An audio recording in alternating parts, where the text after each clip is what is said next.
So Bloodborne is starting to get interesting. I know it is very early for me to say this, but just by how fun this game really is, there are some interesting things about this game.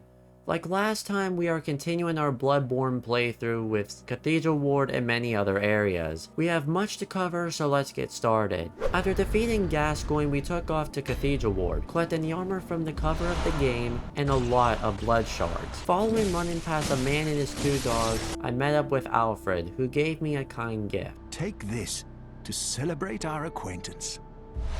However, we will use this a little later. I used a switch and ladder, lit a lamp, and reached Old Yarnum. The first thing I did was get more blood shards and picked up the Hunter's Torch, which you will see it scares off most enemies in this area. I'm unsure if the normal torch does this as well, but if you know, leave your answer in the comments below. Anyways, I heard one of my favorite quotes from this game. You there! Hunter!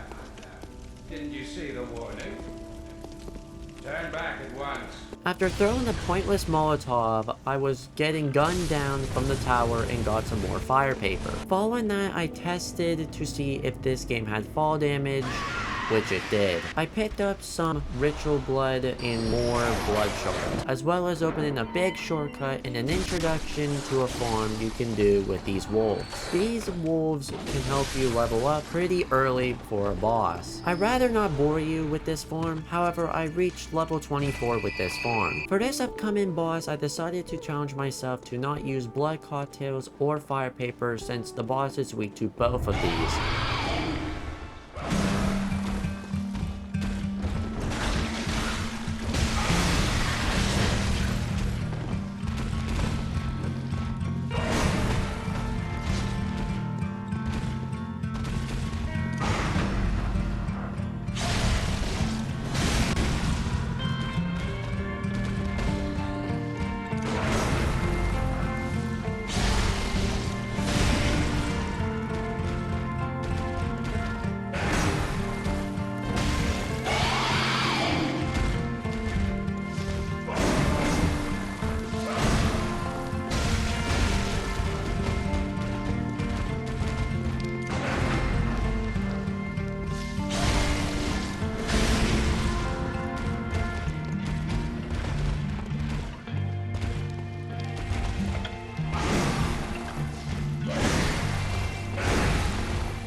After taking care of the Bloodstarved beast, we get a chalice. I wish to address that I am aware of the CUMMFPK chalice. This chalice gives you a lot of echoes to level up. However, I will only use this for restocking vials and bullets. I will try to avoid using it for levels for this run. With that being said, I found the doll set to sell and got kidnapped. I woke up at Yurgle Unseen Village, which we can find a lot of twin bloodstone shards in another farm. This one is better than the one before. Just keep vanquishing these 2 pigs and get a lot of levels. I stepped into the chalice dungeons mentioned earlier. The only interesting thing that happened were the 2 bosses, which the first one wasn't too bad, but can be a bit of a problem. The boss after was a 3v1 fight, which may seem annoying, but if you get your parries right, you will do it. Back in Cathedral Ward, Eileen the Crow warned me something. Not to go near the tomb below Erden Chapel in the Cathedral Ward. Henrik, an old hunter, has gone mad. After reaching back to the Tome of Odin, I had to fight Gascoigne's friend. However, Eileen was there to help.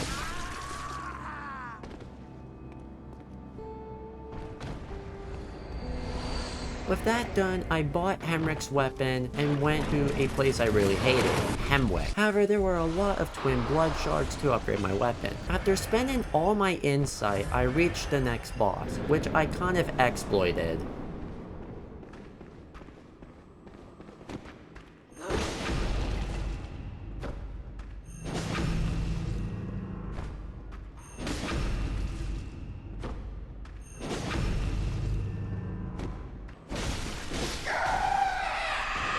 I did that for the whole fight and got the ability to use runes, which act as upgrades themselves, like getting more runes for defeating an enemy. I also got my Uncanny Saw Cleaver to +6.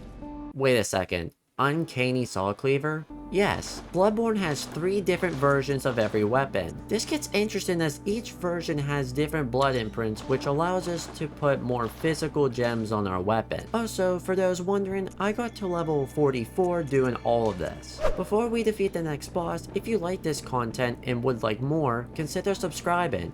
By you subscribing, it allows me to make more content like this for you. With that settled, it's time for the next boss, which I will showcase fire paper in this fight.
I know I did Vicar Ameila hitless, but I know this is one of the easiest bosses in the entire game. As always, I hope you enjoyed this video. If you did, you should give this video a watch if you haven't seen the first video. Have a wonderful day, and I'll see you in the next one.